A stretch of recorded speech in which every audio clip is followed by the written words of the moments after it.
Ambulans di-stop saat rombongan Jokowi lewat, padahal pasien sesak napas. Sosok Sriati pasien kritis di ambulans yang di-stop saat rombongan Jokowi lewat. Terkuak kondisi pasien tersebut saat ini. Inilah sosok pasien yang dibawa ambulans yang di-stop rombongan Presiden Joko Widodo lewat di Kota Waringin, Kalimantan Tengah. Ambulans yang tertahan saat rombongan Jokowi lewat tengah viral di media sosial. Video itu direkam oleh sopir ambulans. Sopir yang merekam ketika aparat kepolisian sedang memberhentikan mobil ambulans dan menjaga agar tidak bergerak maju lantaran ada rombongan Presiden Jokowi yang lewat. Sopir juga menunjukkan ada seorang pasien tengah terbaring dalam ambulansnya.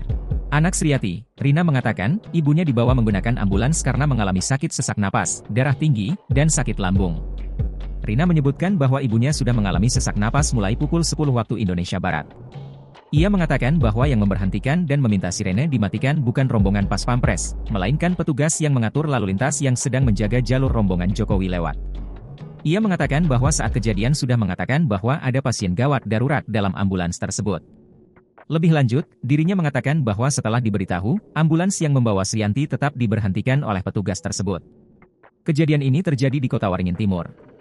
Saat itu Jokowi mengunjungi Bumi Habaringhurung dalam rangka kunjungan kerja untuk meninjau pasar dan pompanisasi pada Rabu, 26 Mei 2024. Ketika rombongan RI1 melintas di Jalan HM Arsyad, Sampit, Kotim tepatnya di depan RSUD Dr. Murjani, ambulans tersebut juga hendak masuk ke rumah sakit hingga terpaksa harus bertahan.